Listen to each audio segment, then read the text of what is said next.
We're excited to see those of you that could make it today, and we're happy that you're here with us. Evan Ward is an associate professor of history and focuses on tourism development and travel in his research. He earned his master's degree and PhD from the University of Georgia. This lecture is a part of our chapter of a chapter for a larger book project on his comparative tourism development entitled Footprints, Frontiers, and Empires, Tourism Development on Latin America, 1960 to 1990. In one of the three sections of that larger project, he will be comparing the role of Afro-Brazilian culture in northeastern Brazil with the role played by Afro-Caribbean culture in Cartagena, Colombia. This project would have not been possible without the support from Kit London, the Kennedy Center, and the Latin American Studies Department, and Professor Ward would like to thank them for that. As for me personally, I've had Dr. Ward for a couple of classes, and I know he's been a great influence and example in my life as far as just going above and beyond, not just achieving the minimal, but going to achieve excellence. And so I'm more than excited to hear his lecture, and I'm sure many of you are too. So thank you very much, Professor Ward.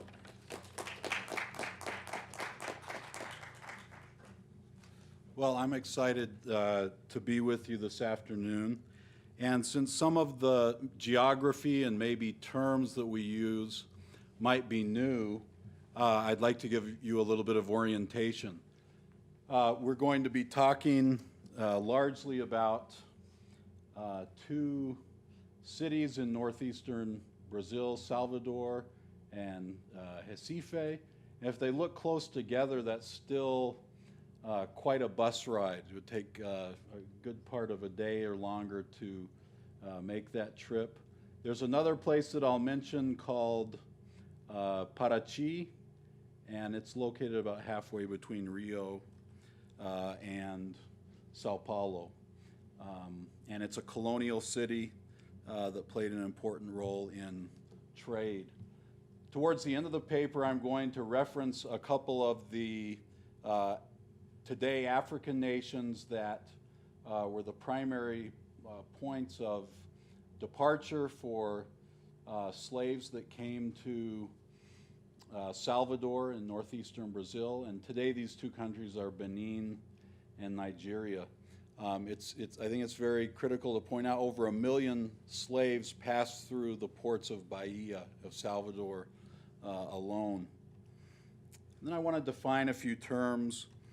First of all, between 1964 and 1986, Brazil was under the thumb of a series of military rulers, and we'll be talking about that period today. Afro-Brazilian culture, there are other terms that are used for it, but refers to pieces or fragments of the diaspora that have been preserved or repackaged in Brazil. And examples of that would be candomblé, capoeira.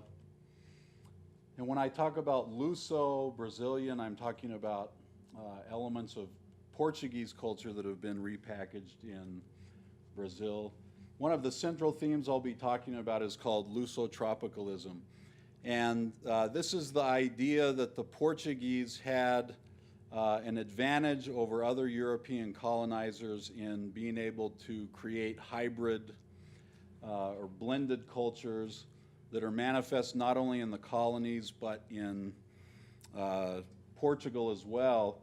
And Mr. Freire, who's a sociologist that we'll talk about some today, was really the chief proponent of this idea.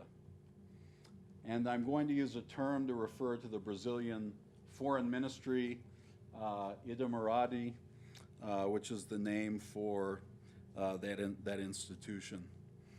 And finally, when I mention IFAN, we're talking about the Institute of Cultural Patrimony. But we try to integrate these as we go throughout the presentation, and I'll start now. Early on a Saturday morning in August of 2011, I traveled by bus to Petacchi, Brazil, a restored colonial city located halfway between Rio and Sao Paulo on the Atlantic coast. During the colonial period, Petacchi functioned as a coastal entrepot linking mining cities like Ouro Preto to outlying markets. Petacchi's impressive architectural ensemble of religious and residential buildings mirrored the city's economic importance. More recently, local boosters hoped that preserving Petacchi's colonial cityscape would spur economic growth through cultural tourism. The previous week, I'd been reviewing the history of the local promoters to register the city as a national and world heritage site at the Brazilian Institute for Cultural Patrimony in Rio. And this is a designation that Petacchi never achieved. Ultimately, I hope that my brief visit to the city would help explain why these campaigns failed. I arrived in Petacchi expecting to spend a complete day cataloging the attractions that I had researched. I walked around the cobblestone streets, admiring block after block of public plazas, shabby churches, and renovated sobrados, or large residential buildings that dominated the landscape. After about 3 hours of photographing the city, collecting literature, and making research notes, I began to see why Petacchi had never received World Heritage status. The extensive colonial structures lacked the visible contemporary ties to the human networks of labor, commerce, and culture that had once connected the city to the Atlantic world and to the interior of what is today Brazil. Instead, Petacchi's historical center merely offered a homogeneous ensemble of Luso-Brazilian architecture now occupied by art studios, empty restaurants, and tacky t-shirt shops.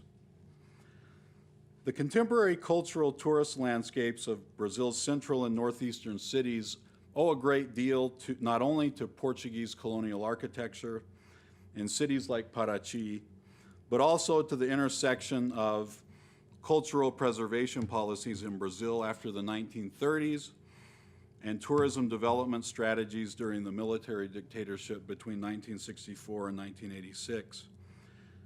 In order to highlight how the military dictatorships excluded Afro-Brazilian culture as part of Brazil's cultural patrimony, we need to understand how diverse representations of Brazil's of cultural tourism emerged during Getulio Vargas's first regime.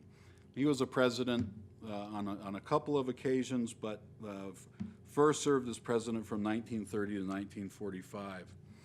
And then we want to see kind of how these different representations of Afro-Brazilian culture are neutralized during the dictatorship.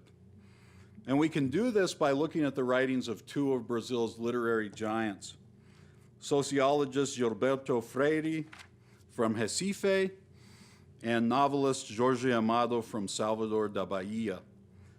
Their tourist guidebooks reflect early differences between the two in relation to Afro-Brazilian culture. Yet by the late 1960s, both Freire and Amado supported the concept of Brazil as a racial democracy, or a country where miscegenation supposedly overshadowed de jure and de facto racism. These uneven processes of cultural creation and omission speak to important issues in the 20th century history of Brazil, including the degree to which the military government successfully silenced Afro-Brazilian political and cultural voices. Was it completely effective in doing so? As the title of Abdi's Nascimento's book, Essays on the Genocide of a Black People, would suggest? Or were there fissures in the government's dogged support of Luso-tropicalism that made small challenges to this policy possible? In the main, I'd agree with Nascimento, who argues that there was a cultural genocide. But I'd also suggest that there was a challenge to these policies from without. And I'm going to talk about a couple of gentlemen from France that I believe were able to exploit weaknesses in this system and promote Afro-Brazilian culture at this time. But let's start where any good excursion would, with a couple of travel guidebooks of Brazil. In the space of roughly a decade, Gilberto Freire and Jorge Amado authored two of the most popular travel guides of the 20th century in Brazil. These guidebooks represent more than a way to navigate the imposing Baroque churches, and fazendas, or sugar plantations of northeastern Brazil. They also offer competing representations of Brazilian culture and history in a 20th century context.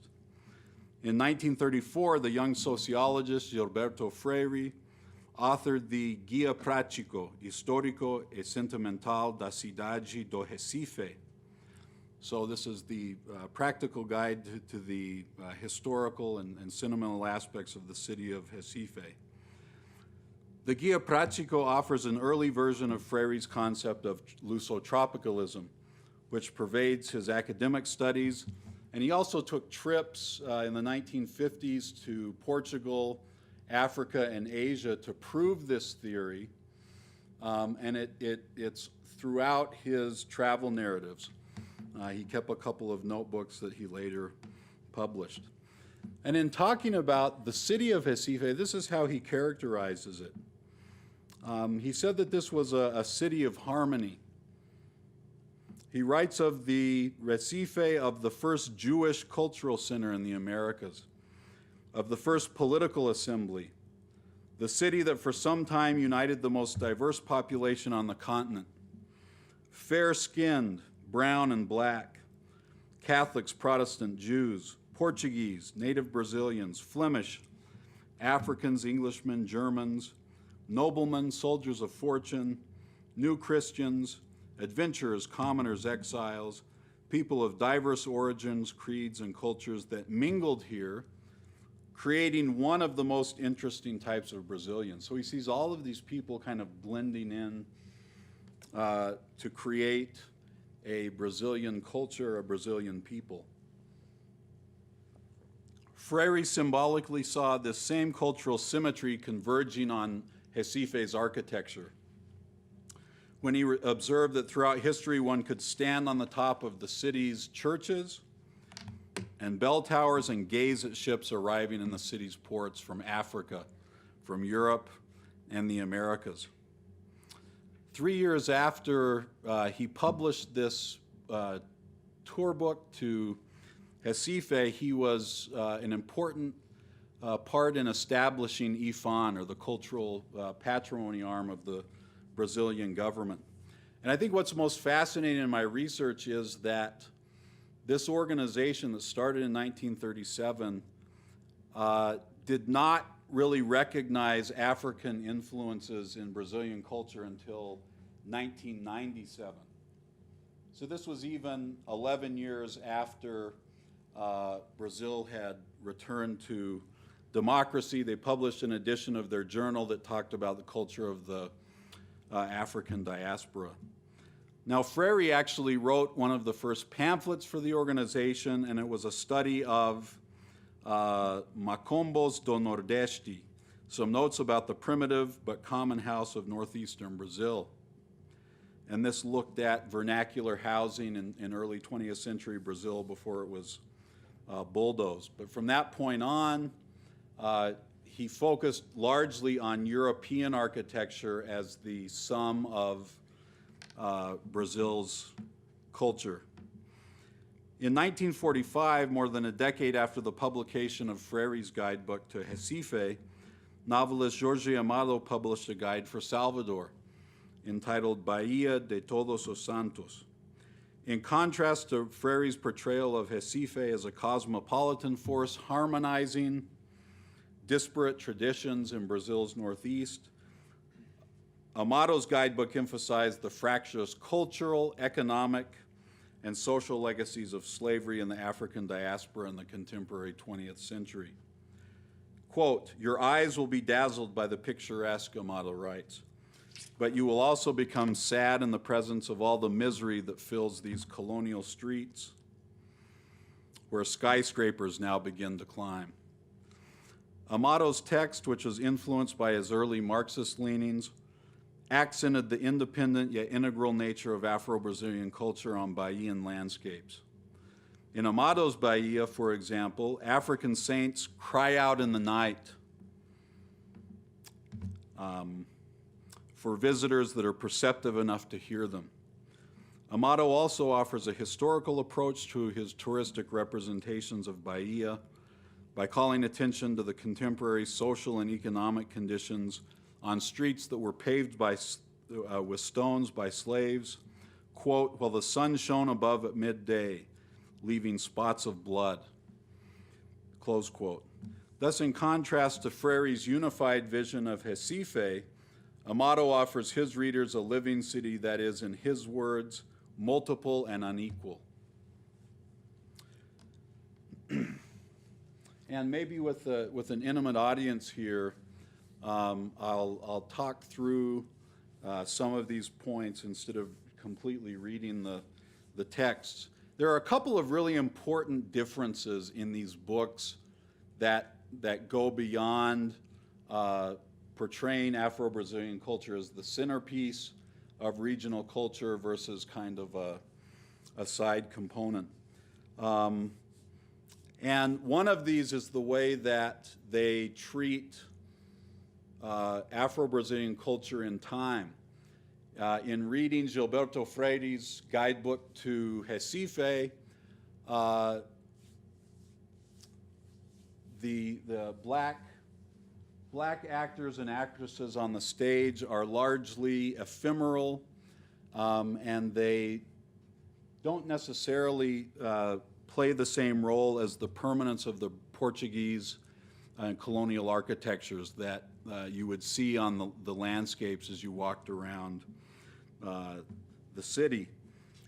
In contrast, Amado situates Afro-Brazilian culture in Salvador as a historic phenomena and makes chronological references to the slave revolts that took place during the 18th century and 19th century for his audiences. So Amado situates Afro-Brazilians as part of the history, whereas Gilberto Freire largely sees these people as sort of an ephemeral presence in the history of Recife. By the early years of the military regime, in the mid-1960s, however, both Freire and Amado's writings integrated Luso-tropical themes.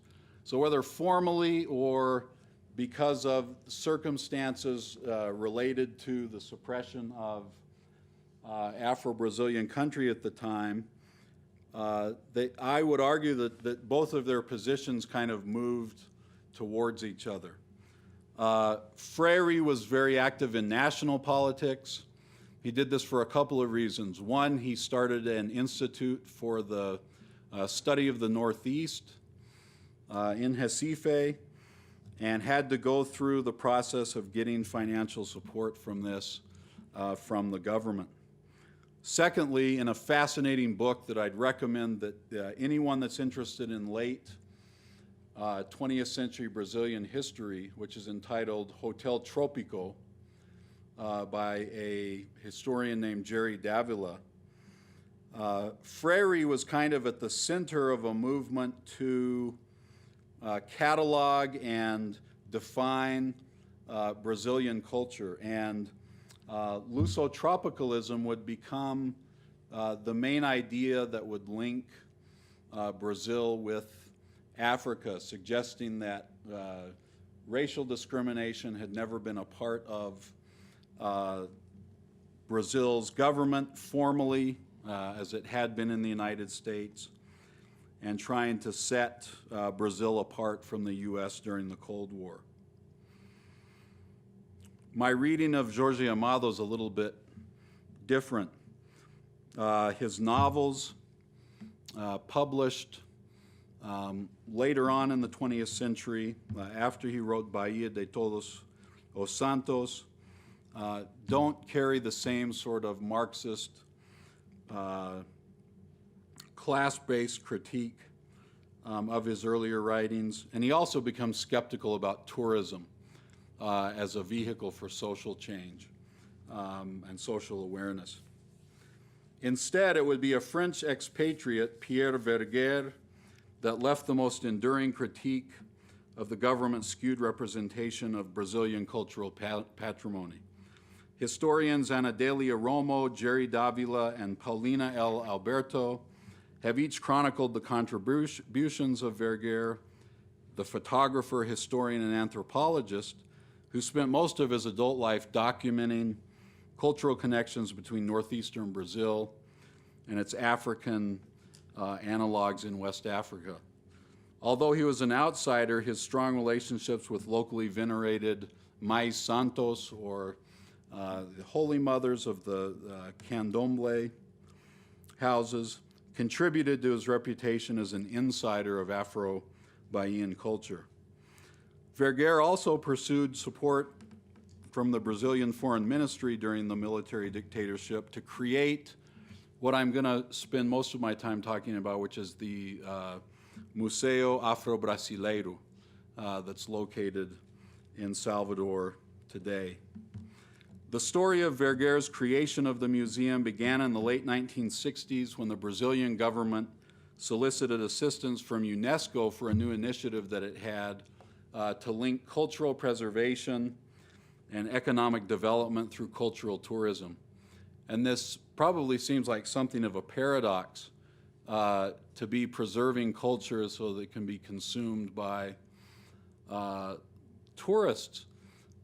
But this was sort of the first step in moving towards a global movement of cultural preservation. UNESCO would be the body that today sponsors a World Heritage List, and there's a lot of debates on whether this is actually preserving culture or helping to destroy it.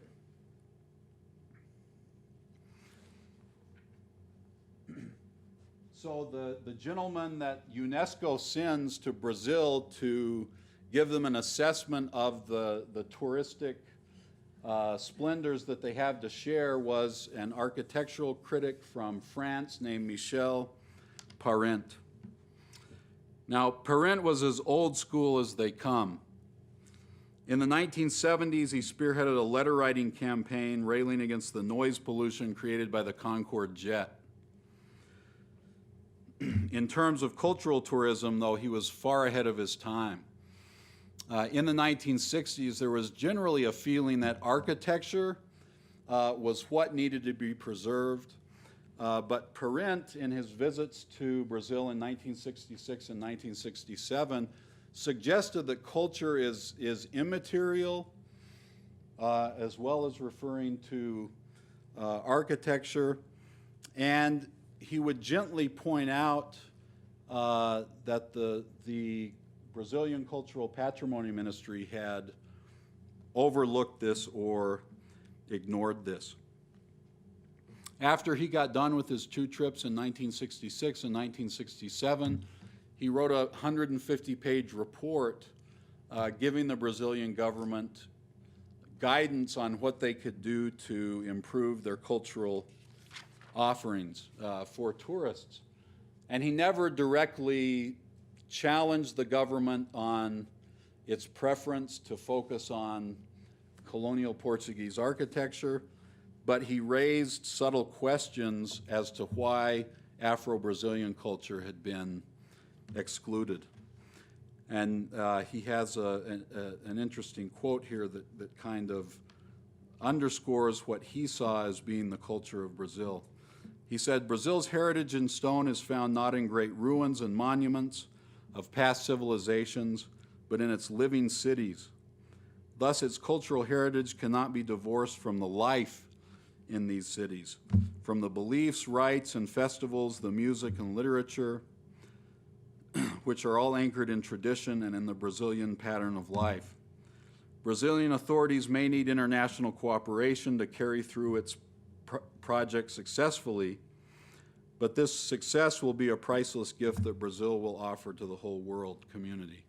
And I think this is significant because he saw that not just the mansions represented Brazil's culture, but also the ethnological and anthropological phenomena that was part of the streets and part of Brazil's immaterial culture as well.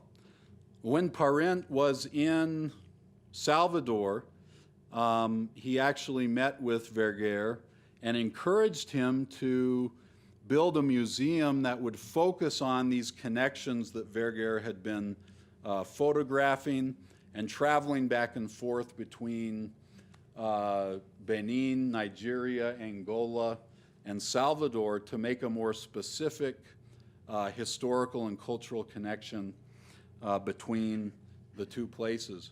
And I think in terms of maybe some of the things that you're studying right now, this was significant because in the 60s, Verger was talking about the Atlantic world in the same way that people are talking about it today in scholarly discussions. This idea that Africa was much more culturally connected with Latin America and with North America than had been perceived.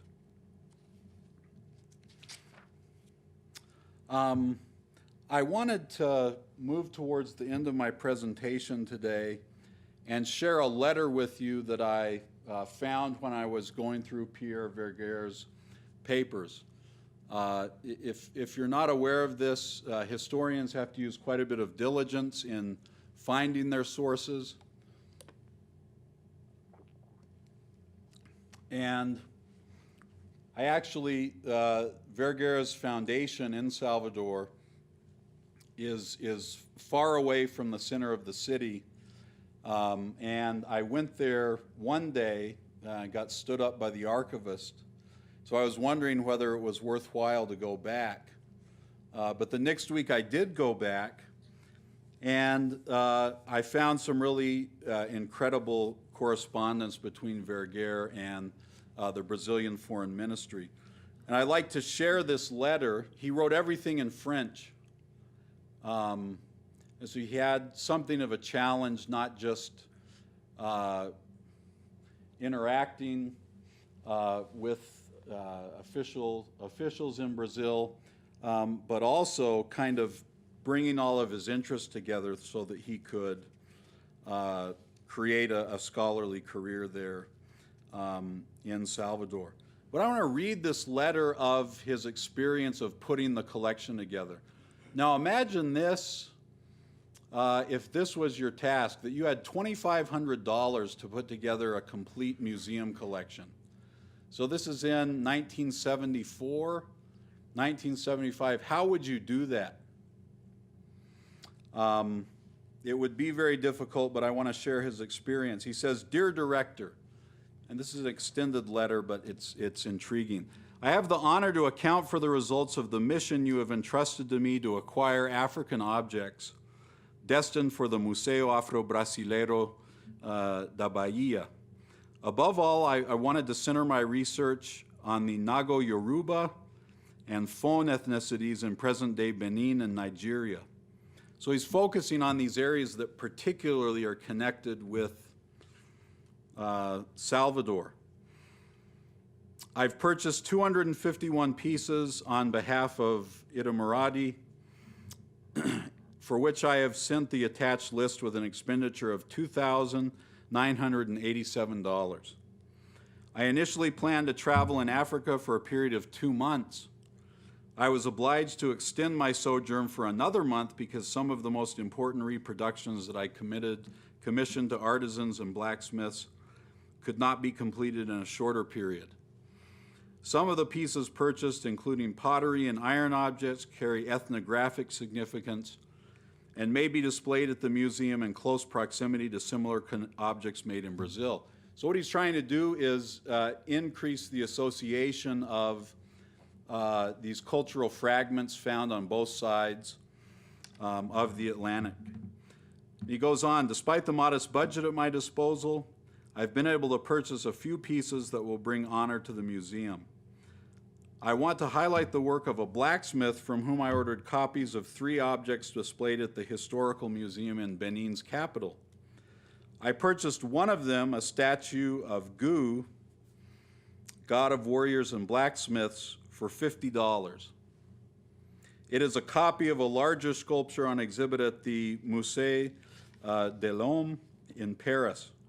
An American collector did not hesitate to pay the exorbitant sum of $80,000 and $100,000 for slightly larger copies of the same statue, which an unscrupulous merchant of traditional objects sold to him as original pieces." I mean, this is fascinating, just looking at the history of artifacts and things that find their way into museums. So these are reproductions. We're not talking about the originals. He goes on to say, this illustrates the extravagant prices that these African objects command at the present time, of which another example can be found in the inflated prices proposed to me by Mr. Jacques Mazière, a collector eager to sell parts of his collection. One statue alone was offered to me at a price of 500,000 francs CFA. This was the French-backed currency in West Africa. This is equivalent to $2,500, which is even more than the entire budget originally put at my disposal to acquire this entire museum collection. If you know your professors well enough, you know that he's kind of digging at the Brazilian Foreign Ministry right here, because he probably didn't eat really well when he was on these trips. He had $2,500 to purchase this collection. He's subtly saying, you should have given me more money to go out and put this together. These examples demonstrate the merits of the Foreign Ministry's decision to send me to Africa to buy objects locally for the museum rather than to contact owners of traditional objects. The highest prices I paid were $250 for a bronze Shango Orisha with an extraordinary patina, $150 for a very stylish ivory Iroke Ifa, a tool for divination. And then he goes on to list some other pieces that he collected as well. I also had the chance to buy 3 items of old iron that I think quite remarkable despite their very reasonable price of $12.50 each. I've commissioned a number of woodcrafters in Dahomey, Dagbe, Pobe, Ifanhin, and Tori who donated copies of traditional carvings, including masks of the god Oshe Jango and plates and cups of Ifa. Unfortunately, the deplorable state of the roads in the high rainy season prevented me from traveling to the cities where many of the founders of these candomblé houses actually lived. And then through his connections in Africa, he's able to get these things shipped back at very minimal costs to Rio de Janeiro.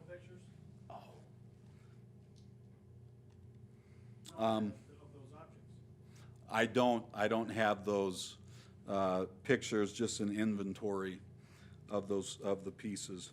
So the museum itself didn't open until 1982. So this is fairly far along and towards the least oppressive of the years of the military dictatorship. But this museum endures today as a reminder of Vergueire and Parent's efforts to memorialize West African and Afro-Brazilian material culture during the heyday of Lusotropicalism. However subtle their efforts, they went against the grain of Ifan's almost exclusive emphasis on Portuguese colonial architecture as the essence of Brazilian cultural patrimony. Thus, even in the oppressive political environment of the 1960s and 70s, 2 outsiders, with the very help of an institution, the Brazilian Foreign Ministry, that was trying to suppress the politically charged aspects of African culture in Brazil, contributed to an institution that today is still very much used as a tool to educate descendants of the African diaspora as well as tourists. And this is one of the posters that you see when you walk into the museum today. And so there's a very strong emphasis on the actual connections between particularly West Africa and what is today Brazil. And Vergueire spent a lot of time photographing rituals and communities in West Africa. It's also important to point out he also wrote a history of the interaction between these ports in West Africa and Salvador. One of the problems today in the scholarship of African culture in Brazil is that it's very slippery to define what is Africa. And Vergeer, one thing that I think sets him apart is that back in the 50s and 60s and 70s, he was actually saying, no, we're not linking Africa to Salvador, we're linking the very ports where these slaves came from and trying to understand their culture so that we can reconstruct and better understand those fragments in their Salvadoran context. And let me finish with my conclusion here. With my 2011 visit to Petacchi still fresh on my mind, I traveled to Salvador this past summer to pursue more focused research on regional tourism development there. In some ways, Salvador is a very different place than Petacchi. From the 16th until the 19th centuries, Salvador was nothing less than a living, breathing charnel house. Over 1 million shackled slaves passed through Bahian ports, while Petacchi functioned primarily as a center of export.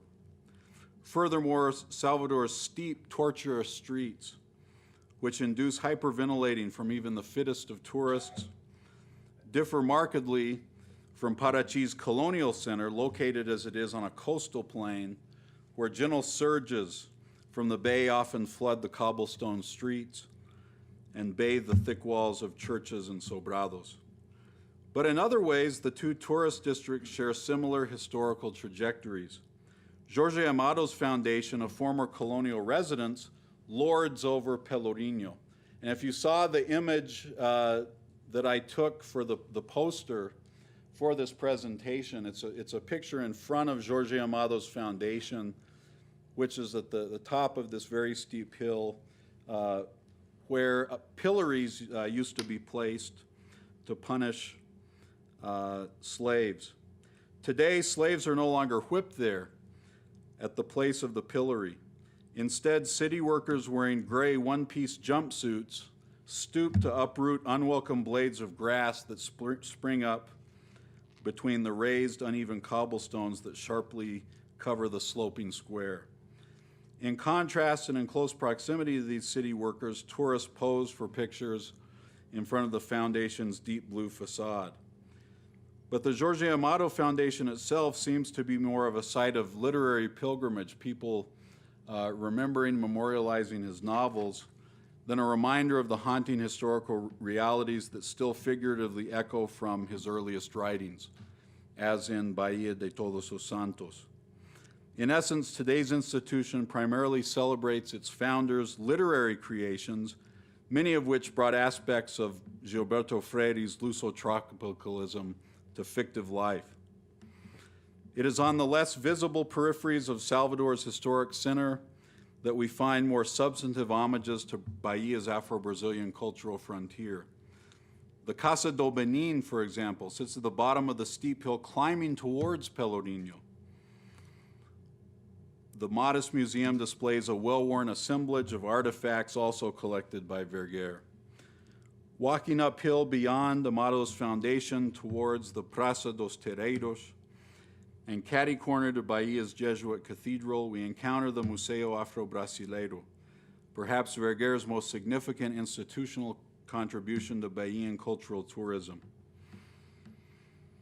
There are no monuments, and alas, little more than a footnote in Anadelia Romo's book, Bahia, a Living Museum, to remember Michel Parent's call for a more inclusive framework for touristic cultural representations in Brazil. The recent publication of his report, it was published in 2008 by the Brazilian Ministry of Cultural Patrimony. They published his report, translated it from French into Portuguese, but I think this was done more as a way to document what they had restored since the 1960s than as a way to celebrate the life and work of Michel Parent.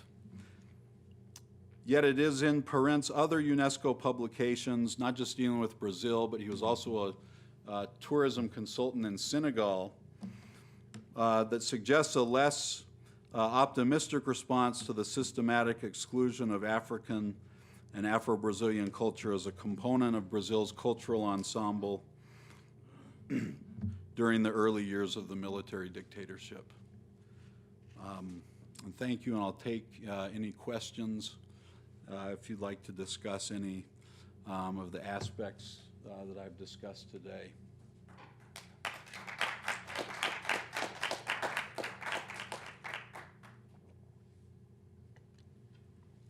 Rex, Professor Nielsen. Rex is fine. So I'm curious about your discussion of Vergara as this lone guy out trying to do this big humongous project on this tight little budget. You know, Davila in his book, he talks about the way in which Itamaraty was responding to criticisms made by Abdias Nascimento and this seeming apparent disregard for African history in Brazil. Could we understand the fact that Vergara is even given this project as, okay, this is lip service by the part of Itamaraty to, okay, we need to do something. But the fact that it's not given to a Brazilian, I think is quite significant. Right. There are plenty of He's collaborating with other curators at other institutions, so he's not just doing this by himself, but he's the one that's petitioning the foreign ministry, and those are some other of the letters that I found. He needs their patronage. Right. I'm curious to know what other cultural patrimony projects are going on at this exact same time that maybe more investment is being directed towards. No, and I found in my research and also collaborating with people on panels at conferences, there are early efforts to begin renovating the colonial center in Salvador, in Ouro Preto. The director of the Brazilian Ministry of Cultural Patrimony, that was kind of his pet project. And so Ouro Preto will be the first town that really receives the strongest support from the federal government. One of these tourism guides is also written, directly sponsored by the ministry in 1937 for Ouro Preto. But Recife, Petacchi actually has some preliminary studies that are done. But there's the economic motive of trying to stimulate the economy in this part of Brazil that is perceptibly falling behind. And yet, Vergara is really fighting against, I'm not saying that he's ultimately triumphant, but he's fighting against the larger currents of where most of the money is going to be spent in rehabilitating the colonial cities. I just wanted to add that Petacchi, that I've ever seen, Petacchi, as far as I know, is always marketed as ecotourism. And so I was even surprised that you would bring up that you would go there for any historical reason, although it does obviously have historical roots. But I'm trying to think, in the last 10 years, I've seen a lot of ecotourism go there for and well, that would be one thing. And then on the other side is there's a very ginormous literary Book festival fair. every year. Yeah. But at the archives in Ifan and Rio, there are files, thick files, beginning in the 70s where they are petitioning for the same type of status that Salvador is, which will be included on the list in the, I think in the late 1970s, early 1980s. But it's largely passed over for these bigger restoration projects, which I think are more notable than the landscapes in Petacchi. I mean, it's beautiful to go there. You go there for the beach. Right, and that's where the morning I was there.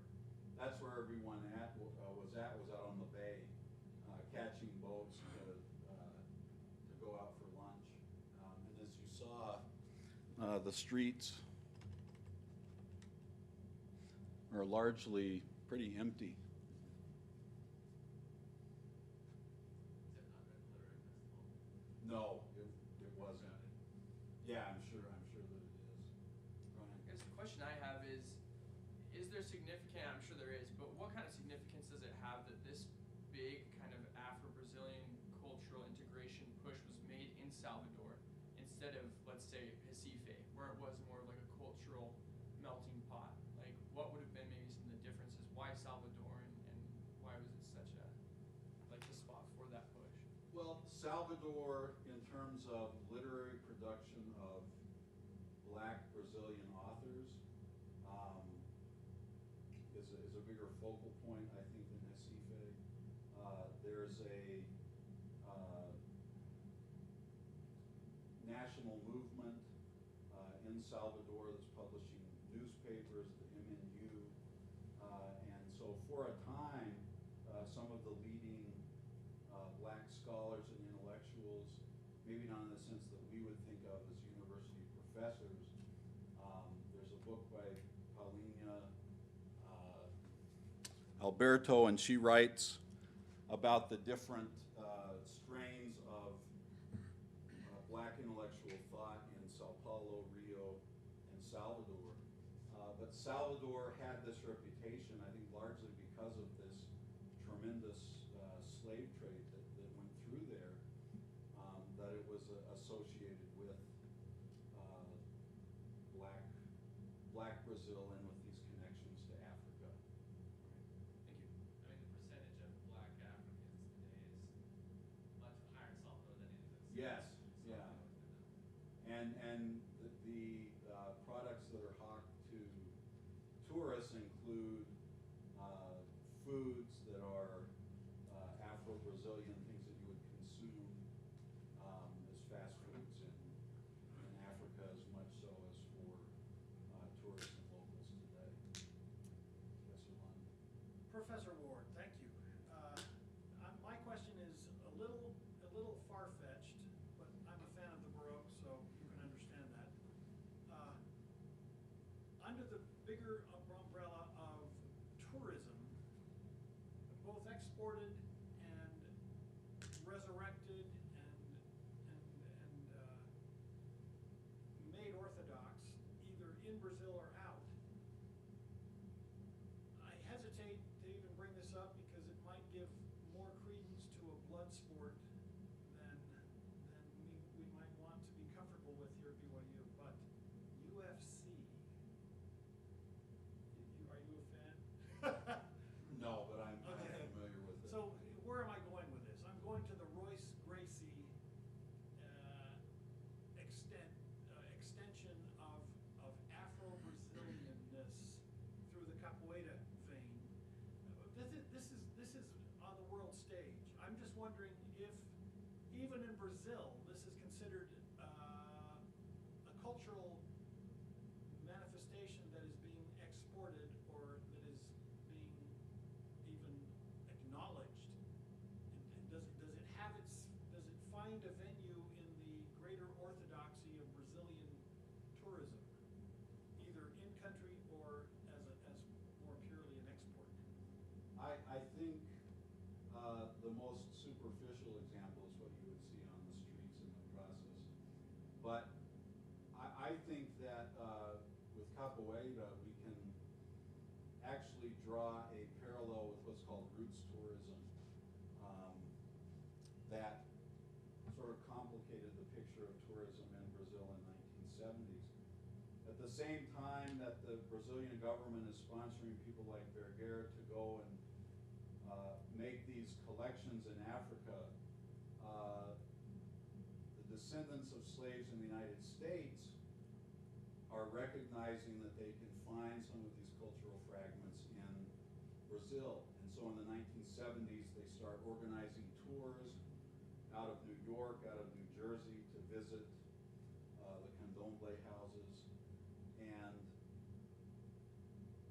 while this isn't a part of roots tourism, you also have the draw of the capoeira masters that attracting Americans to come to Brazil and to study in, I guess we might say, the authentic context of Brazilian society. The gentleman that I stayed with when I was there through Airbnb, making a plug for staying in bed and breakfasts or in other people's homes, he had moved from New York to Salvador to study under someone that was considered to be a master of capoeira. So I think there is sort of these ideas in transit between different parts of the world, particularly from those that admire it in the United States, and then are looking to establish themselves to a greater extent by studying in Brazil. But I haven't studied it in depth enough to know if it's considered a legitimate cultural product to export. One more, and maybe we have time for, then we're gonna have to say goodbye. You barely mentioned Carnival, and clearly there are integral Afro-Brazilian roots there. Is that on your plate to bring into this book? Probably not, because the tourism planning around cultural patrimony did not touch on that as much as it did on the architecture. And the focus really was on how do we rehabilitate architecture versus immaterial culture. And so I'm looking at it from the standpoint of logistics of tourism development. But I clearly can integrate, you have to if you're going to be talking about Afro-Brazilian culture. But on this trip, I was most interested in looking at Vergere's work as kind of an intermediary. And I'm excited to translate his letters from French and make them a little bit more accessible and part of this story, rather than it being dominated by the Brazilian